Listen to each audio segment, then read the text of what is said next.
There we go. So welcome everybody to Grant Search Orientation. And this course is put on, of course, by the Pikes Peak Library District. We also get funding from the Pilcrow Foundation for our resources. And we also have a connection with Candid and their funding information network. So, all right. So our goals today, and again, if you have questions, we can deviate from this, but really what we're talking about is finding grants, right? But we're also going to talk about a lot more because finding grants is really one tiny piece of the fundraising puzzle. So we're going to talk about a lot more because I really want to give you the basic understanding of so that when you're starting to search for grants, you really understand where the money is coming from, what the different types of funders are out there, why funders are funding, how to determine if you are ready to search for funding. We're going to talk about the Colorado Grants Guide, and I'm also going to show you some other resources and that are outside of the library. So first off, we're going to dive into information about grants. And then, like I said, we'll do that searching for Colorado Grants Guide. So first of all, welcome. And since we're a pretty small group, if you really want to quickly unmute and tell me your name, your position title, and the organization that you work with, and also any questions that you might have. And I will actually start off and oops, I clicked on the screen and just say, hey, my name is Katie Edson. My pronouns are she, her, hers. I am a librarian here with the Pikes Peak Library District. I am the nonprofit librarian, which is pretty rare. There's very few nonprofit librarians in Colorado, in the state of Colorado. Really, I like to say that my job is to give people in our community the information they need to do good. So I provide a variety of workshops on various nonprofit topics. I also am the coordinator for the particular nonprofit databases that we have. I will offer one-on-one appointments for folks that have nonprofit questions. And I've been a librarian for, oh God, now, maybe about 12 years. I should really figure that out at this point. And I have been pretty much all types of librarian. I've been everything from a K through 12 librarian to a general adult reference librarian to an academic librarian to a librarian specializing in patents and trademarks.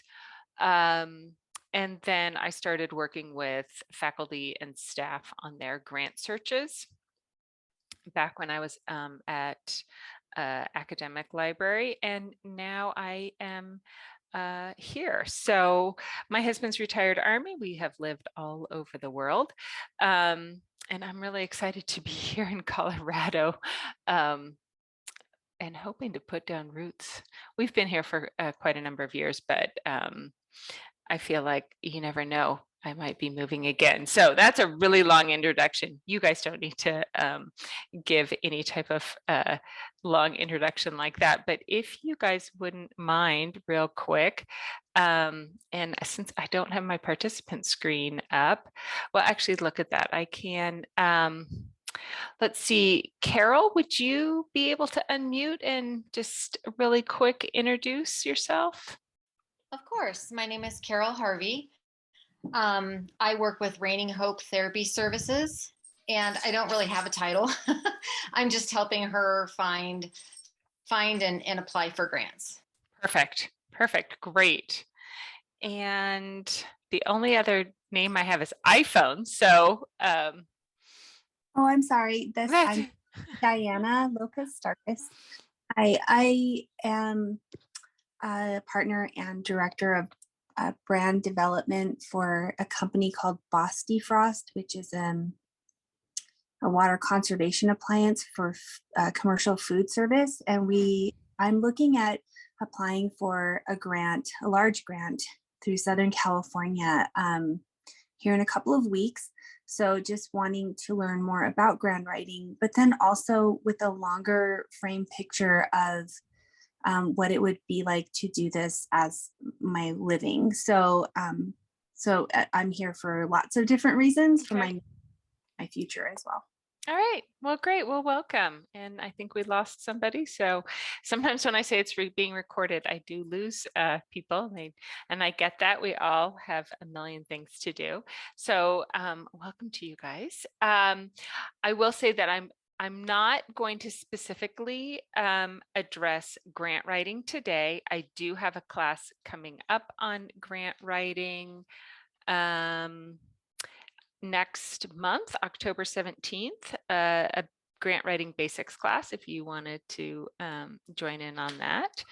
But yeah, grants as a whole, it definitely, it's good to know as a grant writer about the whole grant world, I guess, if I want to put it that way. So it's perfect. So again, if you have any questions, feel free to stop me. So I like to show this screen, and sometimes if I have a really big group, I have people do a Zoom poll. And what I like to show here is this pie chart actually doesn't change much over the years. I mean, sometimes it might be 69%, it might be 70%, this large piece right here. But what I like to do is show you this and, ask, what do you think this really big chunk is? Who is contributing the most to nonprofit organizations? And it might surprise you, or maybe not, but the majority here actually is giving by individuals. And in 2021, we've got over $470 billion were given to charity by Americans. And, so many people, they think that all you need to do is get a few big grants to support your nonprofit organization. But it's really important to know that you actually can't survive on grants alone. And I know we're here to talk about grants, but so humor me, we're going to talk about that. But if we look at the private sources of support for nonprofits in the United States, you can see that despite, again, what many people assume, foundations and corporations together really only account for a modest proportion of charitable giving.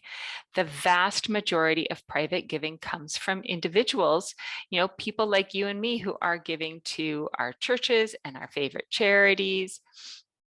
And really the reasoning why is super simple. There are just more people in the world than foundations and corporations put together. Another good reason to have individuals as part of your funding mix is that they tend to be more loyal over time. So I give the example of public radio. If you ever listen to public radio, you're going to hear that they ask for anything, right? They want a donation no matter how small. And if an individual starts out by giving small gifts, with cultivation, those gifts can grow to include bequests and wills and trusts. And also, right, those you might start out with somebody giving you $5, and in the end, they might increase their giving to hundreds of dollars or thousands. And we're really not talking about wealthy people, because a lot of really, really wealthy people have their own foundations. And so they're, included in another category. So again, while foundation giving may be one component and a really important component to your overall grant seeking strategy, you really can't depend solely on foundations. So you really need to develop multiple revenue streams from various sources. Also, it's important to note that many people think that they can rely on a few large grants from big foundations, but most grants actually come from small or local or regionally based foundations that I bet you've never even heard of, and in much smaller amounts. So I know you guys have, you're a little bit different, right? One of you's trying for a really big grant, and that's great. It's a little different than some small nonprofits that I work with, or even medium-sized nonprofits that I work with that are trying for, they think again that they can just get one big grant and they're set for 3 years. It doesn't work that way. So this is brand new. In fact, I just added this in today because I just got these stats. Where are the charitable dollars going?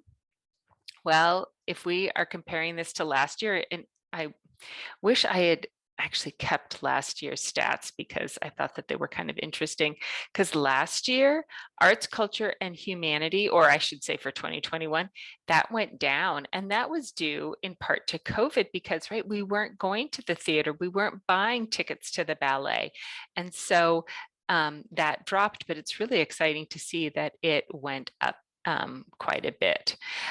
Still always at the top, religion gets the majority of our charitable dollars, followed by education. That hasn't changed at all. So this is just, I think, kind of interesting to see how this changes over time. And it looks like education did go down, which is different from prior years, but everything else went up. So now these look like old stats, but it's really still good data. So, we just started out by looking at the big picture, all types of nonprofit revenue. To now we're answering the question, how are they actually supported? So if we look at the nonprofit sector as a whole, fees for fees for services right here, which is also thought of as the earned income, that's the largest category. And earned income is specifically the revenue from the sale of goods and services, or work performed. And so my favorite example is Girl Scout cookies. So if you've ever bought a box of Girl Scout cookies, you have contributed to the Girl Scout organization through their fees for goods and services. Now, some of these others, fees for services and goods from government, that mostly comes from Medicare and direct grants. Public universities that are supported by taxpayers in the state, they receive government grants for research. And so those are the two, I think, most important ones. So now there are actually different types of foundation. So when we say private foundations, there's actually 4 different types. And in honesty, if there is the term foundation in the title of an organization, it doesn't necessarily mean that it gives money away. So you have to be really careful when you are reading things or when you're doing your research. So, and as example, the UC Health Memorial Health Foundation, they're not giving money away. And then conversely, some private foundations with significant grant making initiatives don't have the word foundation in their name at all. So maybe you've heard of the Carnegie Corporation or the Duke Endowment. they give money away. In addition, there are various types of grant makers. So private foundations are probably the type that you've heard of the most, but there are independent foundations. So those are grant making organizations whose funds are generally derived from an individual, a group of individuals, and are distinct from other kinds of private foundations like family or corporate or operating. And that's because they are not governed by the benefactor or the benefactor's family or a corporation. A good example is the Ford Foundation. They are an example of an independent foundation. A family foundation is usually funded by an endowment from a family. So with family foundations, the family members of the donor or donors have a substantial role in the foundation's governance and often include the family name. So again, we can think of some really real biggies like the Gates, the Kellogg, and the MacArthur. But really, again, as I mentioned before, the vast majority of them are very small family foundations. And many small family foundations don't even have a staff, which is the reason some only accept applications by invitation only. And we'll talk more about that later. And company-sponsored foundations, also referred to as corporate foundations, those are private foundations whose grant funds are derived from the contributions of a for-profit business. A company-sponsored foundation may retain close ties with the donor company, but it really is an independent organization with its own endowment and board of directors and is subject to the same rules and regulations as private foundations. And one here in this area is the Bank of America Charitable Foundation. So that's a good example. And now one type of foundation that works a little differently, those are operating foundations, and they generally don't award any grants at all. So I would say a couple great examples is the Cheyenne Mountain Zoo Endowment Fund, right? So when you go to the zoo and you feed the giraffes, that money goes back into their foundation, which is then used for their own programming. Same with the Pikes Peak Library District Foundation. When you go to the Friends of the Library and you buy a book, that money goes back to pay for those beautiful mugs that you just had in your hand and other programming like the summer reading program. So that's how those work. Any questions about the different types of foundations? All right. And again, I just want you to have this in your, back pocket, so to speak, so that when you are doing research and searching for grants and you come across these names of different types of foundations, you have some basic knowledge as to what you are looking at.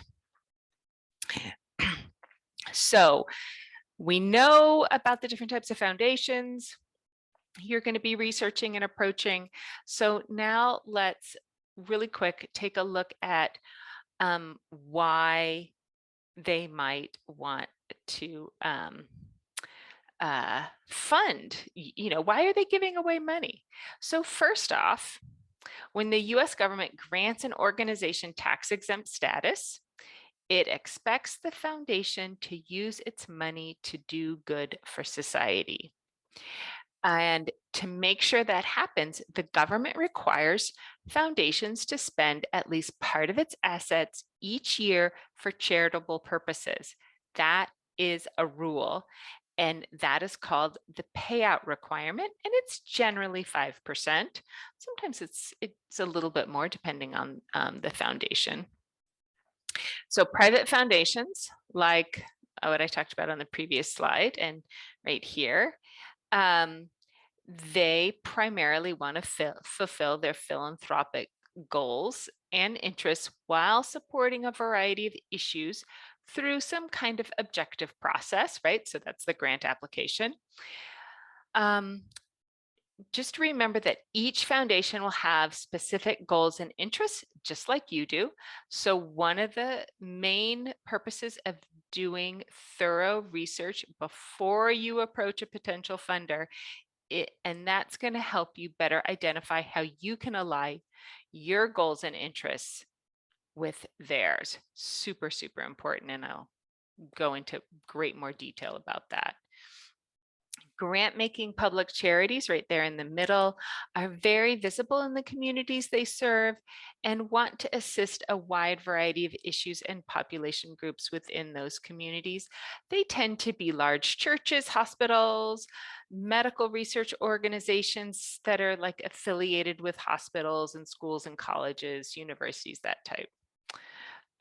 Which we have a lot here, UC Health, things like that. Corporations or corporate funders tend to have more than just pure philanthropic interests, right? They often give money to nonprofits to help advance their business objectives, increase their visibility, and enhance their image by giving back to the community where their employees and consumers live and work. So still doing good. All right, let's move on. All right. Grant seeking is super competitive. And I hate to tell people this, but I want everybody to have their eyes wide open when they are searching for grants. And a lot of people come to me telling me they want to start a new nonprofit. And one of the first things I talk about is the competitive nature of the world of nonprofits. So when you approach funders for support, you have to prove to them that you are a credible nonprofit organization with the capacity to carry out a well-planned idea, purpose, or project. You must also show that it isn't just about the need of your organization, right? But the people you are serving and the impact it will make. How is what you're asking for going to change lives?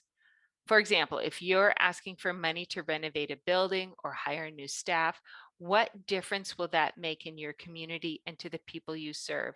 How will it better help you to achieve or advance your mission? And that really ties into grant writing. You are writing a narrative and you are trying to convince the funder why you should get funding over some other organization.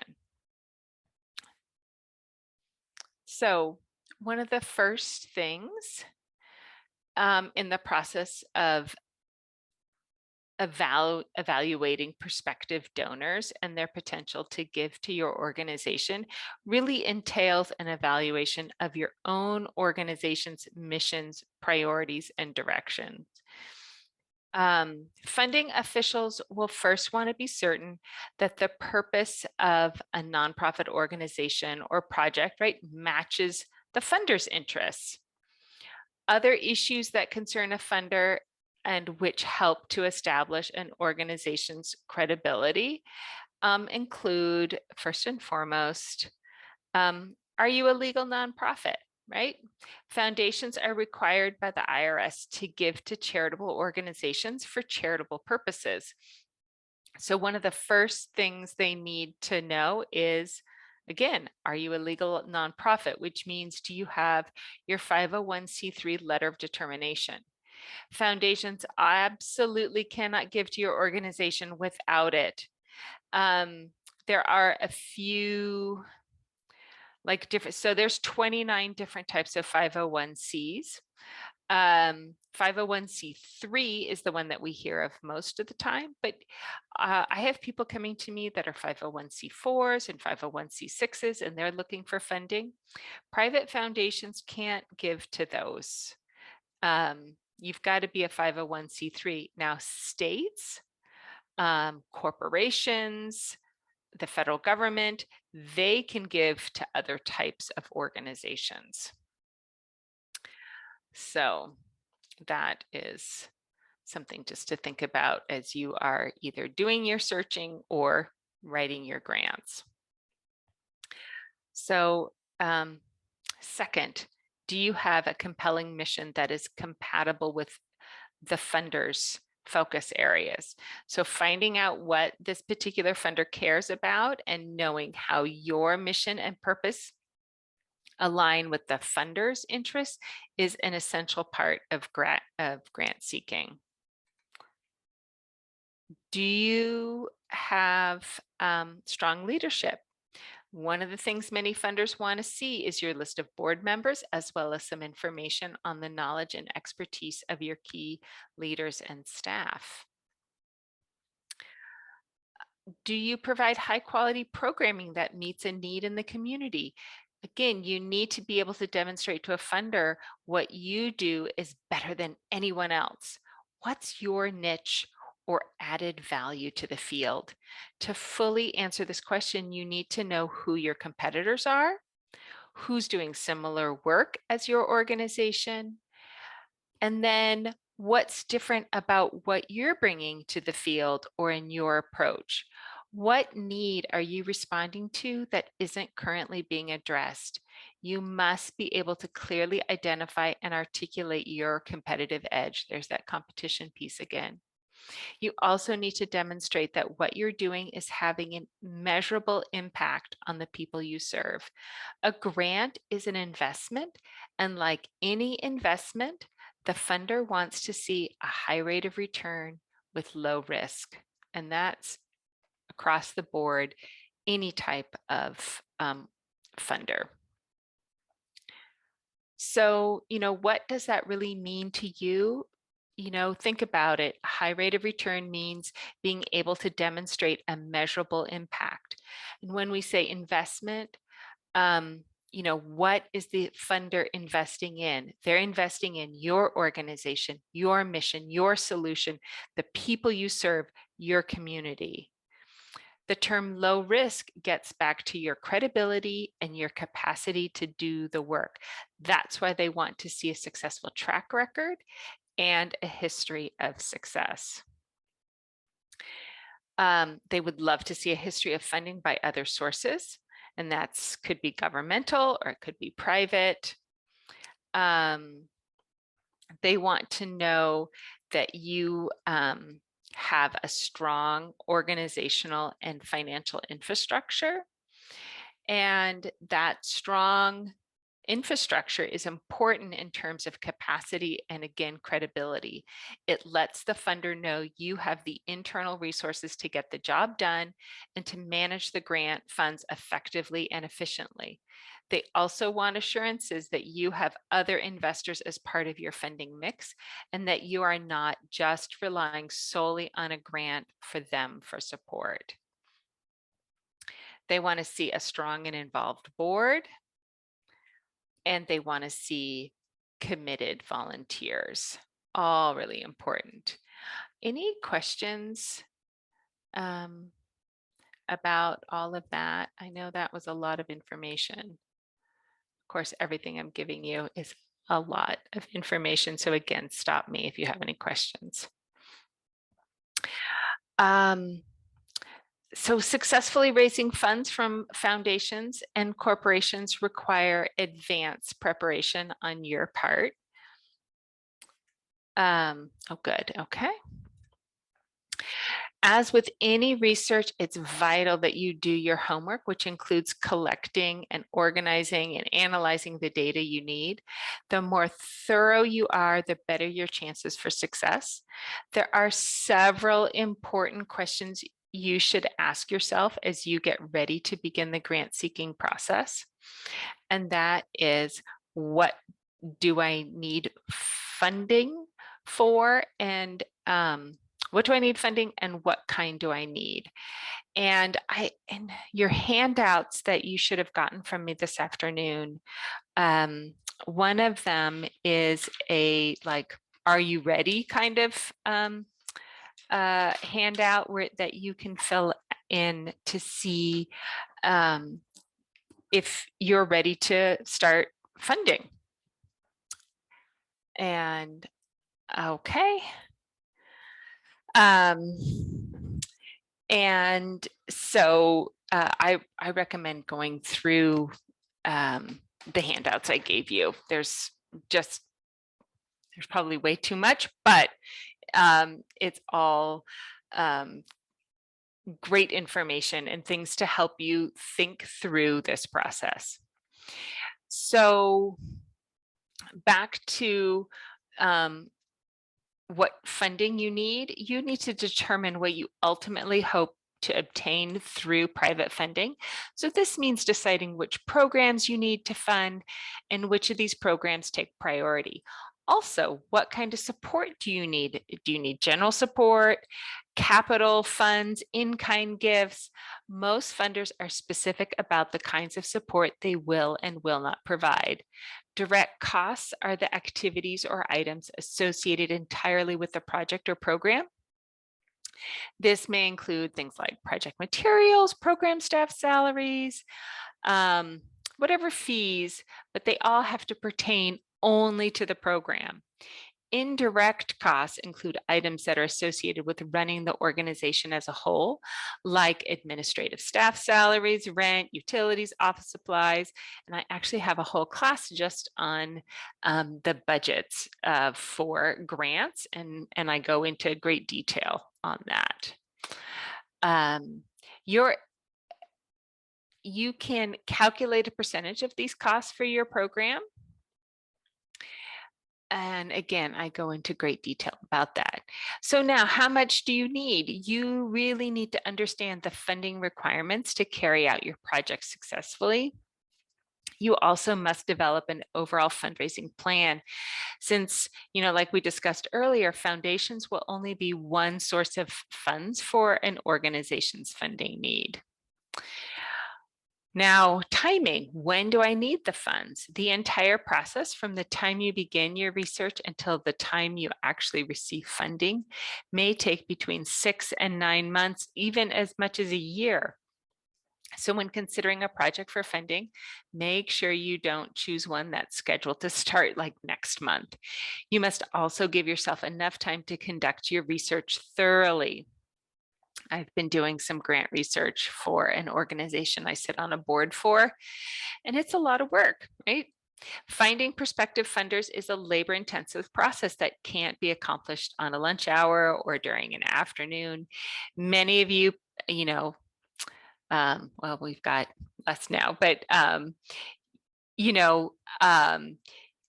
you may, in some cases, some folks work for really small organizations, or you're super busy and you only have a little bit of time each week that you can devote to research. So just think about all that.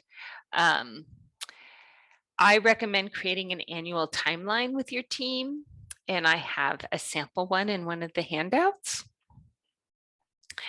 Also remember that foundation boards, especially those for smaller foundations, may meet only a few times a year to receive proposals. So you must make sure to pay attention to deadlines. It may also take a while for the boards to review your proposal and to decide whether to accept it. And if you miss a deadline, you have to wait until the next funding cycle. So make sure you are well prepared. And I also talk a lot in my budget class about how your budget and your narrative really need to tell the same story. Again, if they don't align, the funder's going to look at this and go, well, they didn't know what they were doing, right? So make sure everything is not done in a hurry, that you are well organized. So the goal of your research is to focus on that perfect match between your organization's need and the funding interests of a grant maker. And then you're going to develop a list of prospects. And again, in the handouts, I included a worksheet, which is just one way of keeping track of your prospects. Some people use index cards. There's lots of software out there. I frequently use, I kind of take my prospect sheet and I turn that into a spreadsheet. So I enter what I need for that particular grant research, and I make it into a spreadsheet, and then I do a Google Sheets with it so that I can share it with the other folks on my team so that we can all work on that spreadsheet together. But really use whatever works best for you. Just make sure you're organized and that you keep some sort of a record. There are really just a few basic questions that you need to answer as you try to find funding partners. So who's interested in my area, my subject area? So you'll need to identify grant makers that have expressed an interest in funding programs in a specific subject field. So you're going to look for and read a funder's purpose and activity statement. This is going to give you insight into their goals. And you're going to also then look to see who funds in your geographic region. Many give nationally, some give internationally, but most funders really do limit their giving to a specific geographic area. So you'll need to locate an organization that gives in your particular city or state or region, and we'll talk more about that when we look at the Colorado Grants Guide. Who's going to provide the type of support you need? So you'll need to find grant makers that provide specific types of support. So maybe this is capital funds because you want to, build a new building. Maybe you're a brand new nonprofit, you need seed money. Maybe you need operating support.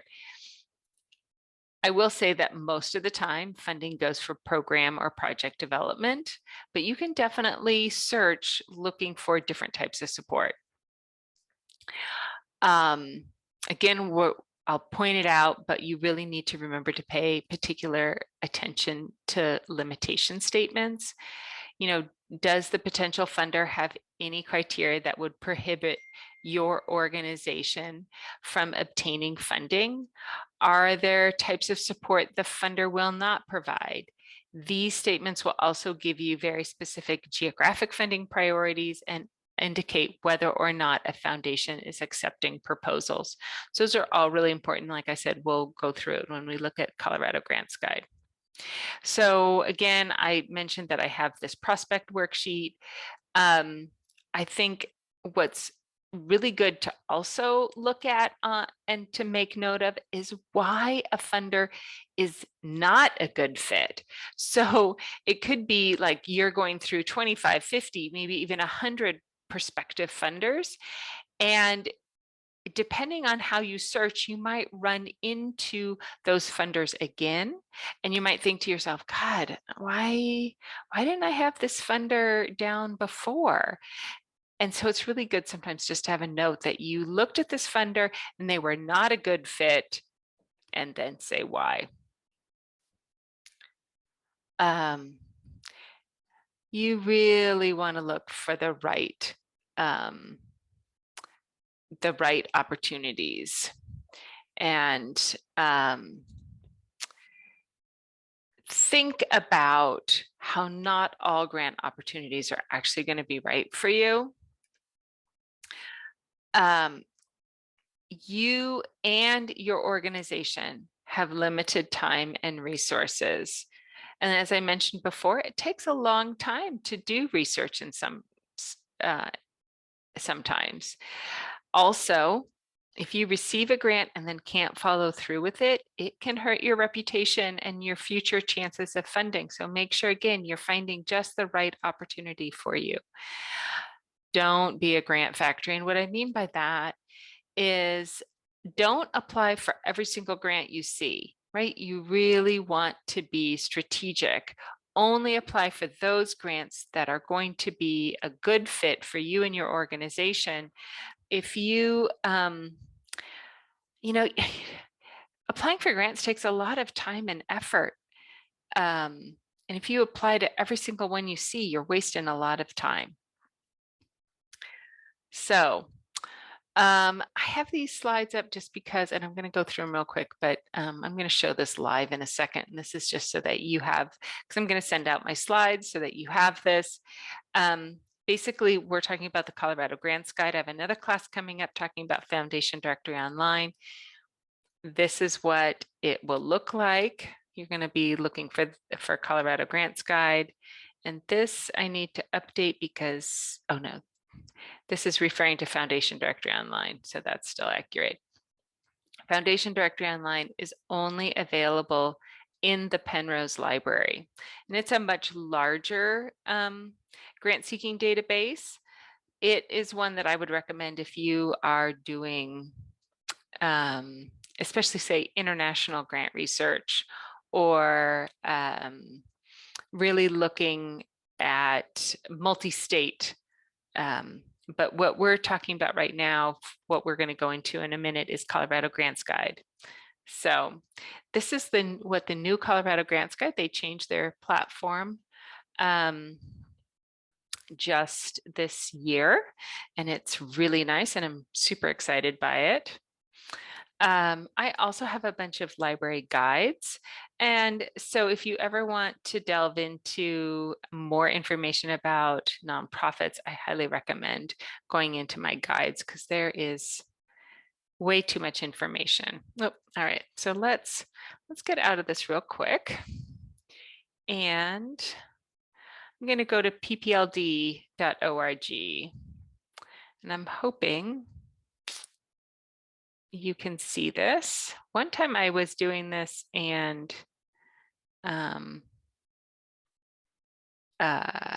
somebody did not see that I changed slides. So let me know if you do not see the library's webpage here.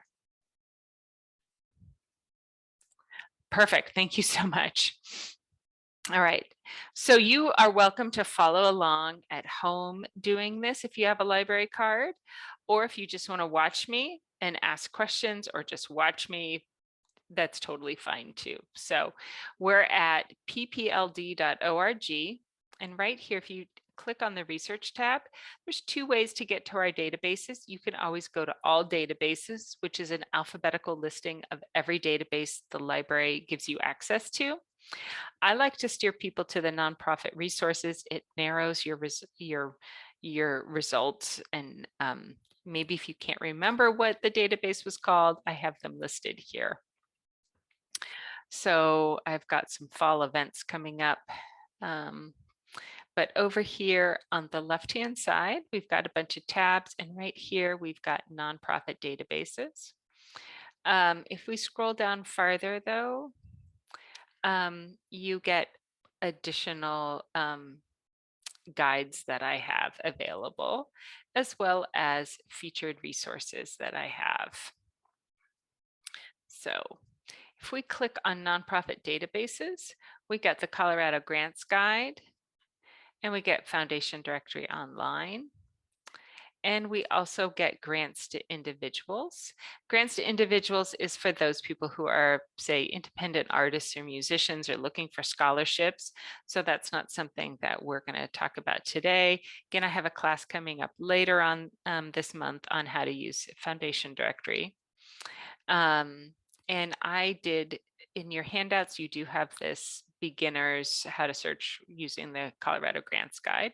But right now we're going to go straight into it.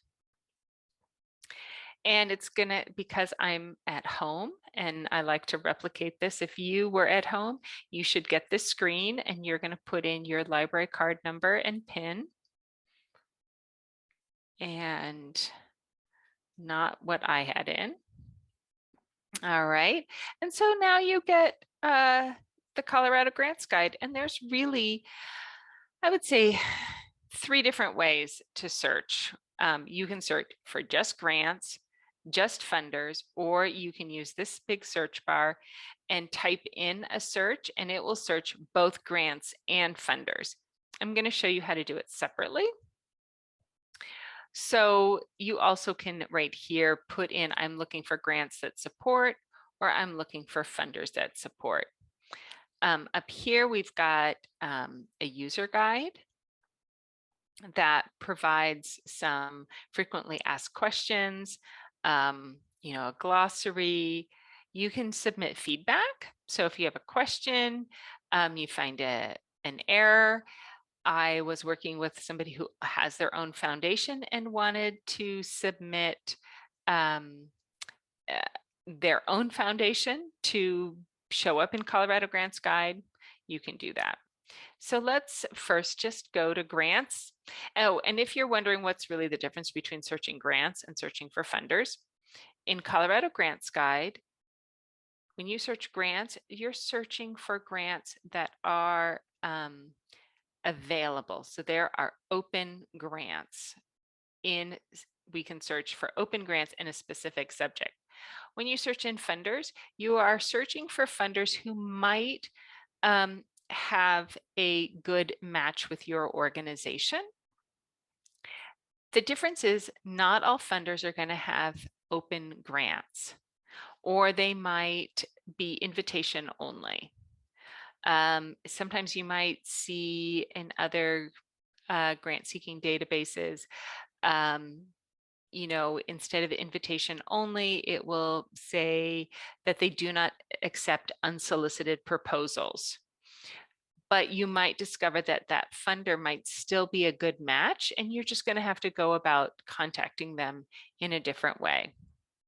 So let's first go to grants. Again, if you have any questions, please let me know. And what we see right now is that it's showing me 30 of 534 grants, and I'm seeing 30 of them. We can change that, right? So that we can see however many we want, right? So right now, and here, oh, well, let me say over here on the right-hand side, we have application date. So this is when the applications are due. Now we can put in a keyword, or we can use these filters. So I'm going to point out the filters first. So grant activity. So maybe you come here a lot and you look at Colorado Grants Guide. Maybe you only want to see the newest grants. You can use put in that filter. If you are using the common grant application, maybe your organization has already written a common grant application and you would like to see which organizations accept the common grant application, you can select this box, and that puts us down to 32. So all these organizations accept the common grant application. That's one way to filter. And I just took that off.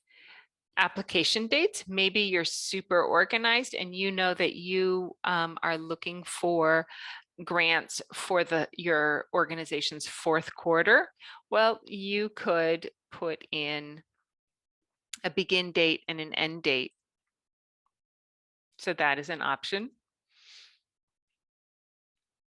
I mentioned before grant type. So again, maybe you're only looking for capital improvement.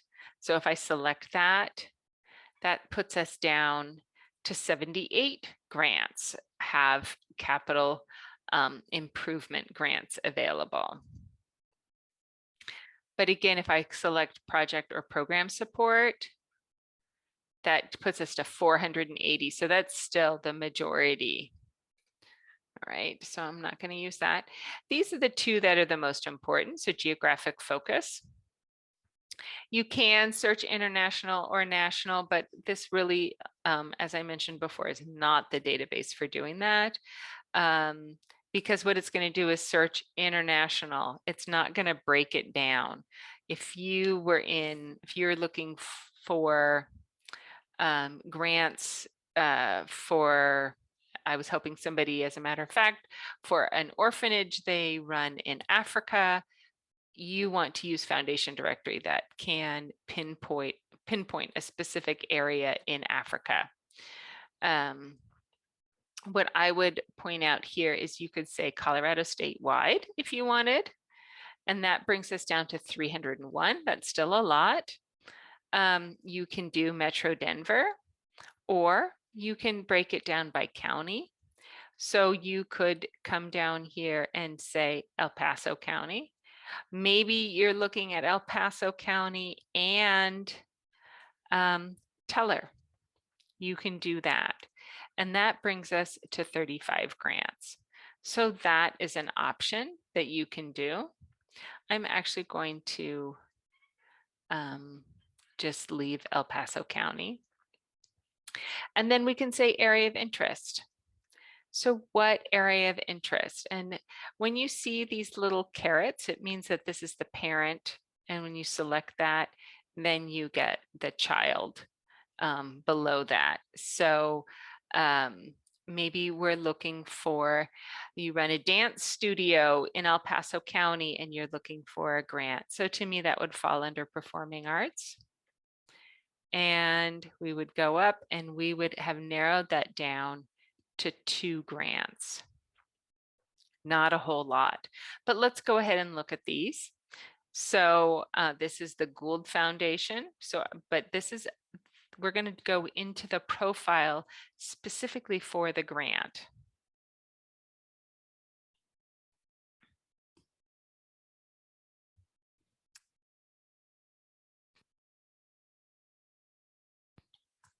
So this is what a grant profile looks like. So we've got a quick navigation panel here on the left-hand side. We see that this was updated at the end of last year. You can print this if you want. So first tells us the geographic area. This is a hyperlink that goes straight to the funder if you want that. But it's telling me that they fund nationally and they also fund in these 2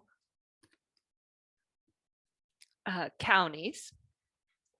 Here's their area of interest. So again, we're looking to see if they're a good match with us. So first of all, well, El Paso County, so that works. And performing arts. Okay, so far so good. This is their purpose.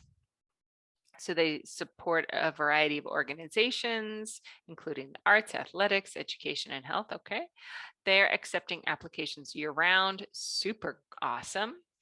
They don't have specific requirements. That's crazy. But you have to apply in writing, no specific form. Wow, this is really unusual. I haven't looked at this one. And here's the person to contact or person to send it to and their contact. So I still highly recommend calling or emailing the contact just to make sure, like, you don't want to waste your time. You also don't want to waste their time. You want to make sure that you guys, right, again, that perfect fit. So you want to just call them and say, hey, I've got this, dance studio. Do you think that this is, you think that it's worthwhile for us to apply for this grant? So that is what a grant profile looks like. Do you have any questions before we move on to talking about funders?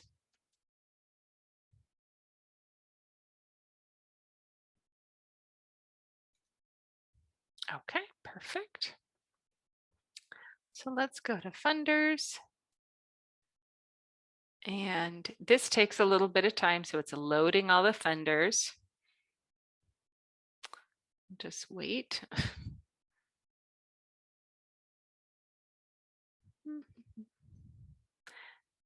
It's going to be a similar process. So what we get are 635 funders, but right here you see that there's this inactive funder. And unless you're doing some historical research about past funders, I would say I only want to see active funders. And that drops us down to 568. So that's an option. Again, we can always put in a keyword right here. or we can use these filters on the side. So we can narrow by funder type if we want. But I don't feel like I need to do that. Maybe you only want government agencies. You can do that, search that way. So again, geographic focus and an area of interest, I think, are our best results. So again, we've got these options. I'm going to say, I'm going to do the same thing. Well, actually, no, you know what? I'm not. Let's do Colorado statewide. Again, that narrows us to 244. And then I'm going to go to my area of interest. And maybe this time I'm going to look in education. Oh, I want to fund a rural library. How about that? I'm going to select that, and that brings us to 11. So there are 11 funders who match my criteria. Over here, it's going to say how many grants they have. And really, this is interesting. They changed this again. So they put it in alphabetical order. Originally, they had it by number of grants. And you can switch that. So it's coming up first as alphabetically, but I switched that. So the foundation that is given the greatest number of grants in my with categories are going to be up at the top and the least down at the bottom. So that one at the top is the Dollar General Literacy Foundation. Interesting. Okay. Second, we have the Pilcrow Foundation. I have not looked at the Pilcrow Foundation, so I'm going to click on them. And first of all, I can go straight out to their website. I can look at their social media. Looks like they have a Facebook page. They are a national foundation and trust. Here's their EIN number in case you need it. Where do they fund? All right, they fund Colorado statewide. What are their areas of interest? Well, libraries and rural communities. Boy, this is seeming like a really good option, right? I'm writing my notes down. The purpose of the foundation is to provide new quality hardcover children's books to rural public libraries across the United States. Wow, I'm getting super excited at this point. And they have a rural public library grant that, oh, I better get on it because it looks like the application is due October 1st. Here are their criteria. So they have specific requirements. Both opportunities have different grant applications. Okay, so I'd have to go look that up. They have different eligibility requirements. It's not much of restrictions, honestly. Sometimes you'll see really long restrictions.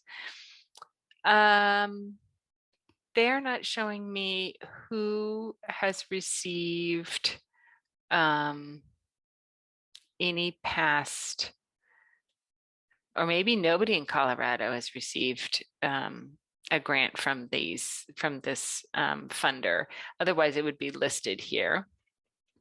I can look at their 990s, so I can find out a little bit more about their information, financial information. And again, here's their contact information. And they're based in Cottage Grove, Oregon. Anyway, and again, I can quickly navigate. I want to go back. So this is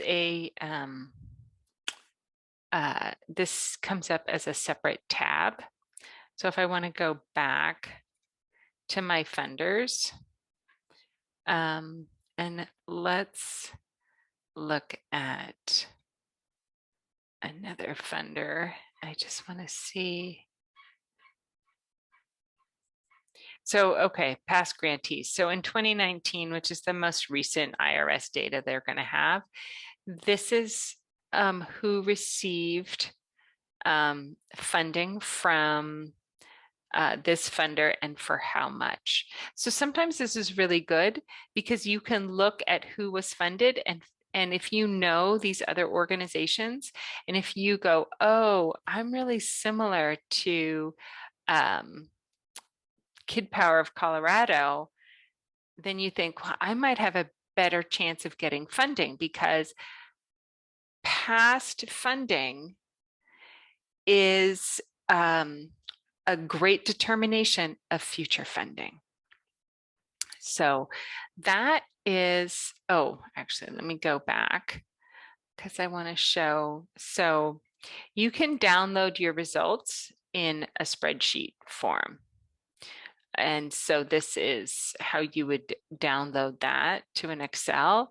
And again, you can print the profile if you would rather just print the profile and make notes on it. It's another great way to keep track of who you have looked at and just putting some notes. Here's Dollar General. They have a bunch of different literacy grants, it looks like.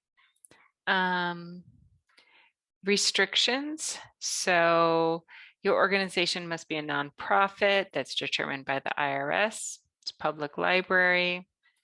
And again, past grantees, the American Indian College Fund got $250,000.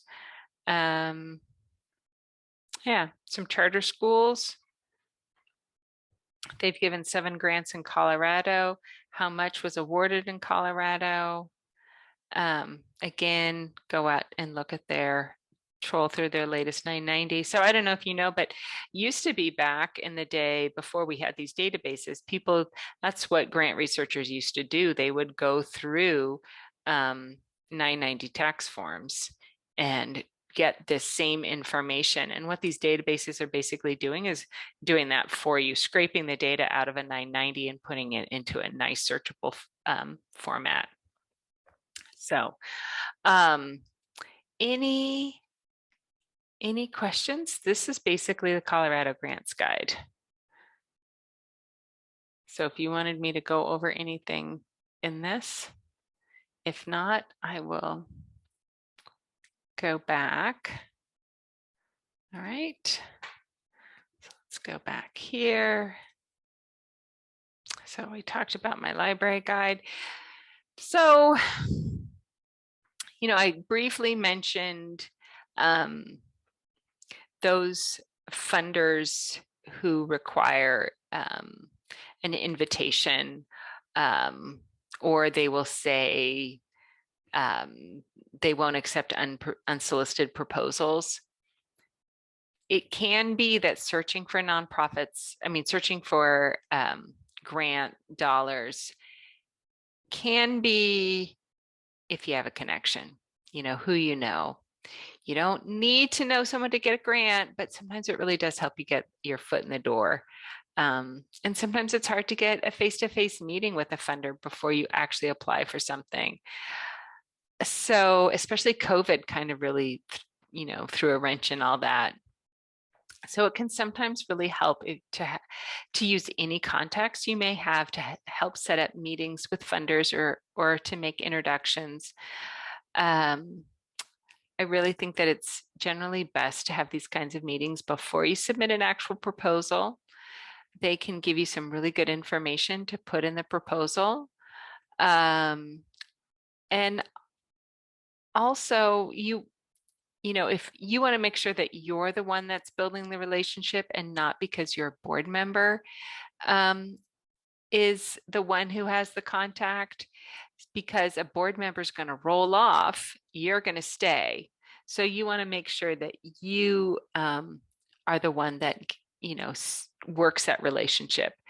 And I would say grant writing, grant seeking, it's all about relationship building.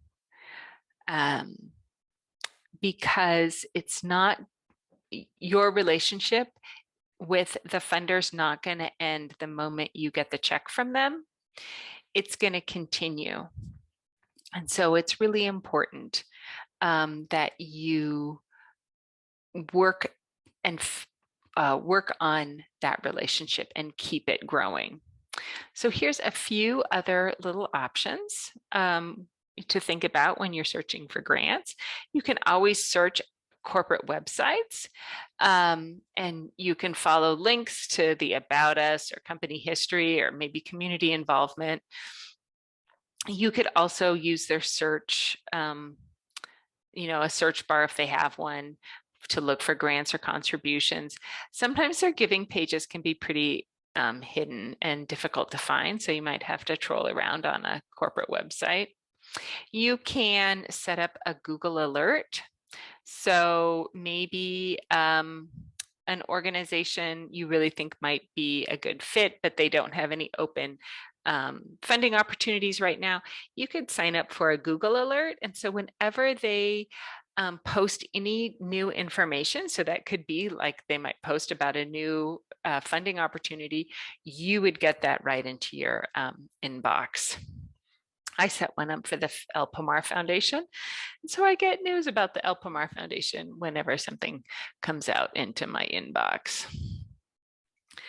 A Grant Station, this is another grant seeking database. It's different than Colorado Grants Guide and Foundation Directory Online.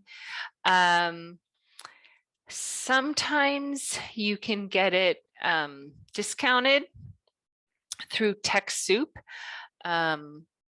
In fact, it's often in the fall, they will offer discounted pricing.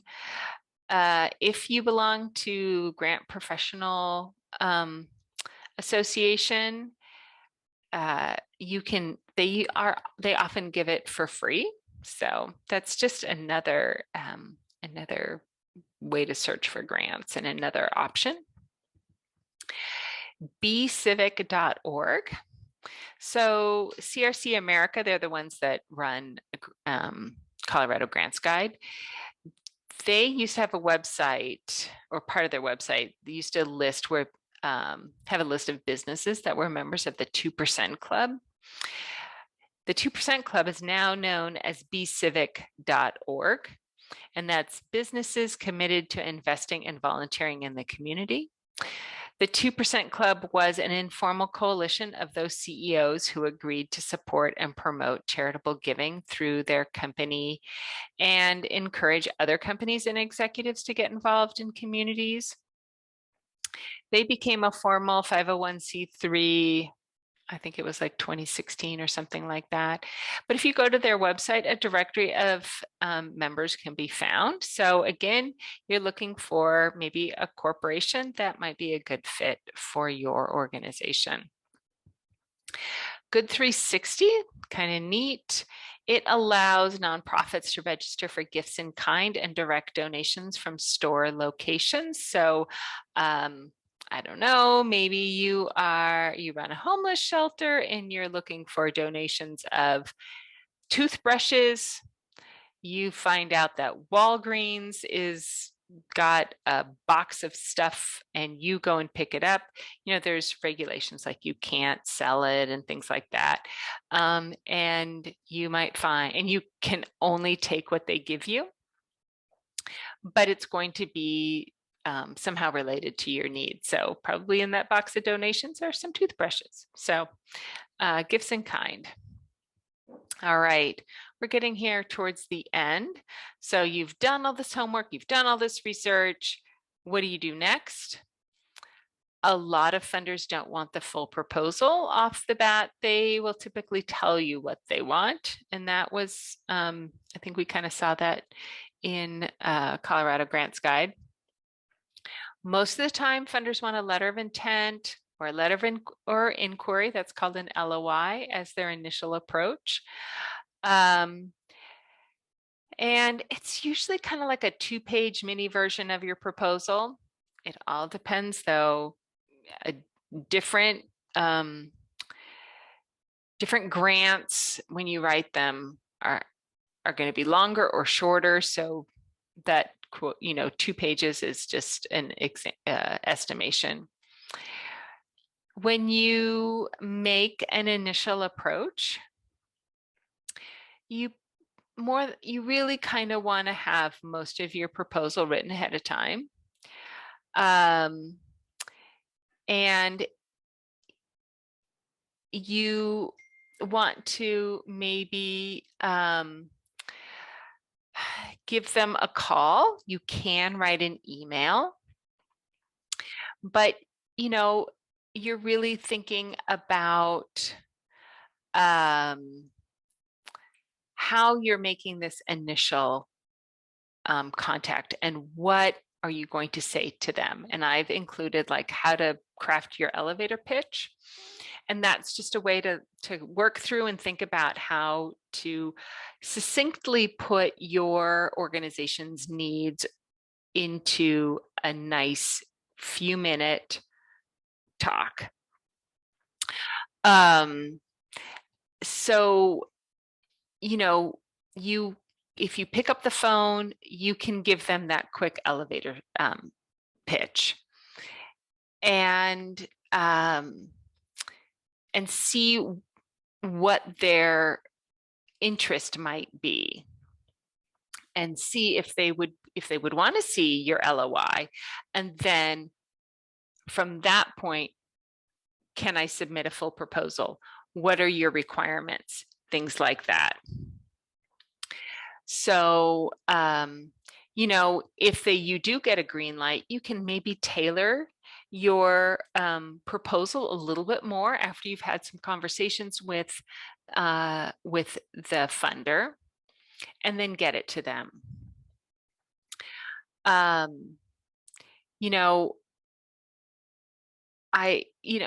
think some of the standard things, make sure that you know who you're picking up the phone, like who might be answering on the other end. Do your research. What is their job? Things like that. Again, be respectful of their time and be well prepared. And this is basically it. We talked about that pie chart in the beginning that talked about foundations and corporations and how important really it is to have individuals in that mix.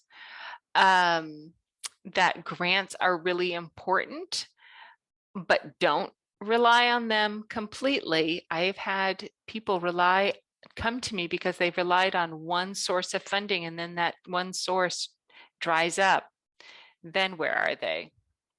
Make sure you have multiple revenue streams.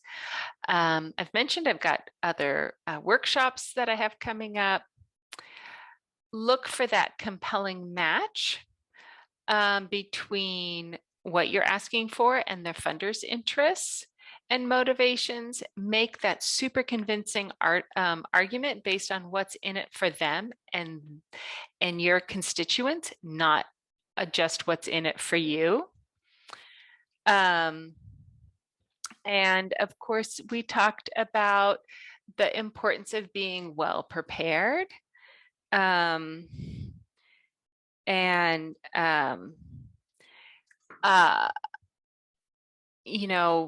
of course, do your homework, do your research. And of course, check out all those handouts that you've got. And I always say, this is just the first step. If you have any questions, always contact me and let me know how I can help you out.